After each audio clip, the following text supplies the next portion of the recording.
منزل واسطبل خيل وعنبر لتربية المواشي وعنبر لتربية الأرانب ومنطقة لزراعة الخضروات والفواكه، كل ده في قلب بيتك. العرض بتاع النهاردة فيه تفاصيل مميزة وممكن تكون مهمة بالنسبة لك والأول مرة تشوفها عندنا على القناة، فجهز لهوتك الجميلة ويلا بينا نخش في التفاصيل. متبديش بهوتك الجميلة أقولك خلينا نبدأ العرض بتاعنا بالصلاة على سيدنا النبي، وأكون سعيد جدا لو دعمتني باللايك والكومنت. ولو أنت مهتم بالمزيد من العروض العقارية فاشتراكك في القناة هيكون ضروري علشان يجيلك إشعار بكل العروض الجديدة. زي ما قلت لك يا صديقي، العرض بتاعنا النهاردة فيه تفاصيل مهمة ممكن تكون بتشوفها عندنا على القناة لأول مرة، والجميل إنها مساحة صغيرة 2500 متر، والمميز إنهم محاطين بسور من جميع الجهات. التنسيق الداخلي للمباني ممتاز جدا. عندك منزل على مساحة 150 متر، المنزل دور واحد. امام المنزل في جاردن وفي مميش للخيل. عندنا كمان عنابر، عندنا عنبر لتربية الخيل، في 3 بوكسات لتربية الخيل قدام المميش، وعندنا عنبر لتربية المواشي وعنبر لتربية الارانب. المميز ان كل المباني اللي موجودة معمول لها تصالح، والجميل اللوكيشن والسعر. وزي ما عودناكم دايما بنقول السعر في اخر الفيديو علشان تعرف التفاصيل كاملة، وبعد كده تسمع السعر وبناء عليه تقيم العرض اللي بين ايديك. الزون اللي انت شايفه ده اللي جنب البيت ده مزروع خضار ومزروع فاكهة، وده المزرعة بتاعة البيت. يعني زي ما قلت لك كده التنسيق بتاع البيت ممتاز. ده طبعا فيه زراعة الخضروات وزراعة الفواكه المحيطة بالبيت.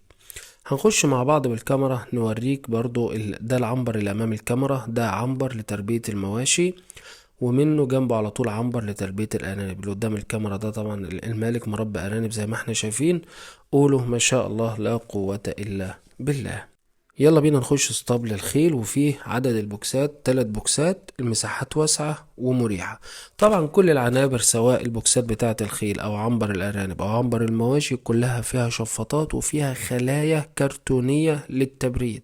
يعني الجو جوه ممتاز جدا مع الشفاطات وخلايا التبريد، ودي من ضمن التجهيزات الجميلة والمميزة اللي موجودة في المكان. كمان موجود 2 عداد كهرباء، واحد 220 وواحد 3 فاز، يعني كل التجهيزات موجودة. المنزل اللي موجود مساحته 150 متر، مقسوم نصين. الاستراحة عبارة عن 2 غرفة وتويلت وامريكان كيتشن، والجزء التاني اللي امام الكاميرا عبارة عن غرفة مكتب وغرفة نوم وكافي كورنر وتويلت. واحنا بنتجول بعدسة سفنكس التسويق العقاري هتكلم معاك عن اللوكيشن. انت امام مدينة السادات على طريق مصر اسكندرية الصحراوي. تحديدا انت جنب محطة مدينة السادات الكهربائية، منطقة جديدة والمباني محوطة بيك، ومنطقة كويسة جدا وليها مستقبل كبير. تحديدا انت بتخش من دير الانبا مقار. اخواتنا المسيحيين اللي بيتابعونا ويشوفونا على القناة، بين ايديك عرض مميز جدا. المنطقة لها مستقبل كبير، وكمان البيع بالمتر، وكمان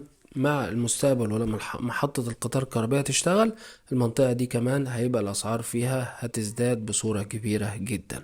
واحنا مع بعض كده طالعين فوق سطح الاستراحة هتقدر برضو تشوف المحطة الكهربائية وتشوف الفيو من فوق، وتشوف المنطقة نكشفها لك بالكامل من فوق. اللي انت شايفها دي محطة السادات الكهربائية، وعلى طول بتمشي انت بينك وبين طريق مصر اسكندريه الصحراوي بالظبط كيلو، بينك وبين الاسفلت طريق بالكامل اسفلت.